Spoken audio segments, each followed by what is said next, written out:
it's Nikki Damon Mediation.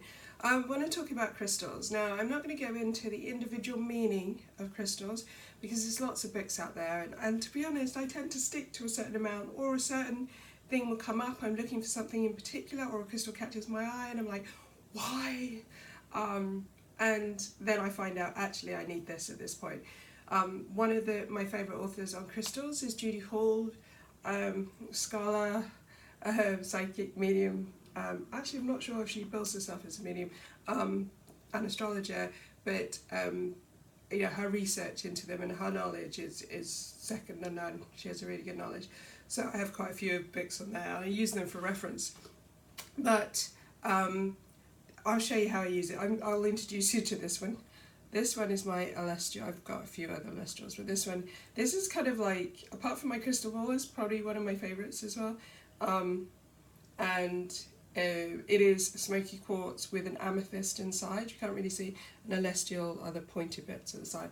Now I like this because it's an all-in-one, and I kind of like anything that's, I guess, kind of practical and compact, and it's a bit rough, but the smoky quartz is really good for protection. Quartz in general is a really good all-round stone, so you'll find rose quartz, clear quartz and smoky quartz are pretty much, and amethyst, part of the quartz family, I pretty much do a lot, but a smoky quartz is really good for everyday protection. It's good for a little bit of grounding. Obviously it's not the darker stones, but so I thought I'd introduce you to that. The reason I talk about crystals is because I want to talk more about their usage.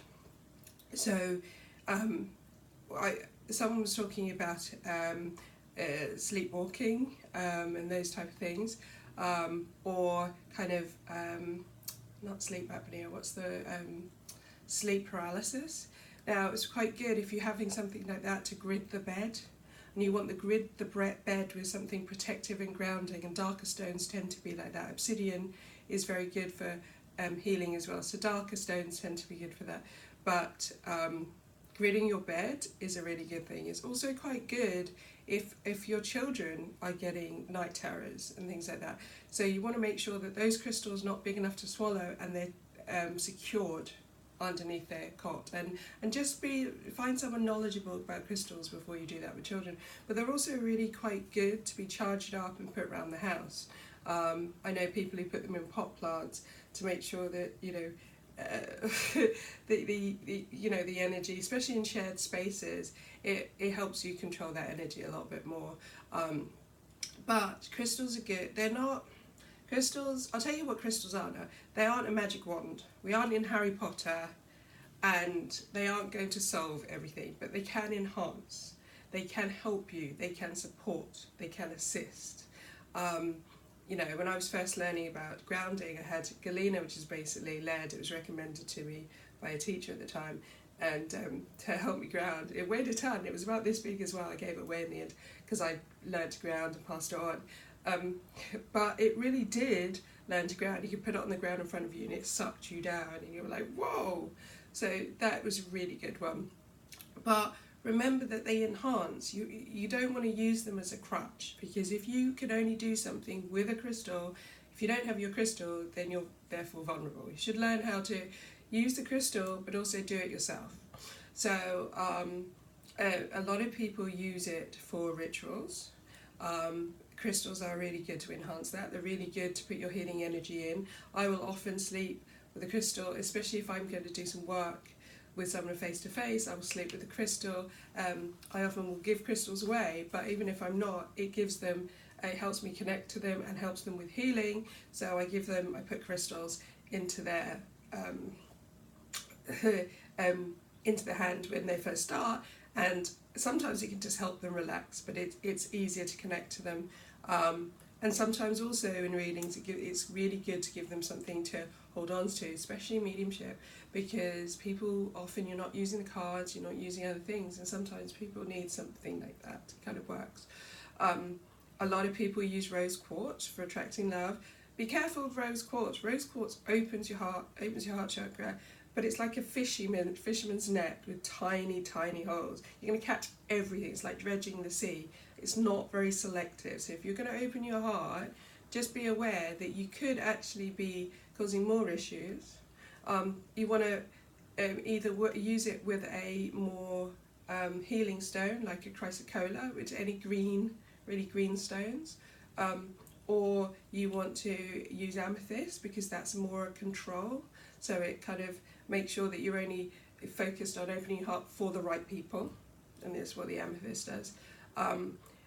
But you know, just know what you're doing with the crystals and get used to them. Don't think, oh, actually follow the herd and go, actually I must have this crystal, and then you don't get on with the crystal. Charging crystals, I don't do a lot to charge for crystals. I set the intention. I put them usually under my pillow to charge overnight with the intention, basically because partly I'm also lazy. You can take them around with you in your pockets, which is also another one. If you're using these personally, you can charge them under new and full moons, or discharge them under cleansing them. You can cleanse them under a full moon as well. I'm a little bit kind of not, I think that there's a lot of rituals for cleansing. I don't really like smudging either. I will tend to watch out for this because I'm going to talk about using, you have to know the crystal properties. So I tend to use, so for this one, I would probably put it in with Epsom salts or salt water to cleanse it. But this can take it. Things like selenite are basically more like salt and break down. So you want to be careful what crystals you're putting in water. You can put them in salt. No, the salt is abrasive. So if you've got pretty stone, you know, watch out that you're not causing abrasions on it. But there's lots of ways to do it. You can also bury it outside and then let the earth do that. There's lots of ways that you can cleanse it. Don't think you just need to smudge it. You can, if you are an energy worker, you can cleanse it by intention. I have lots of crystals around in my working room, which is my working room around here, so that it can change the energy. But also if I'm having guests, I then have to cleanse that energy so that they aren't kind of taking on all of that, because it's quite powerful and very strong. It's very physical energy.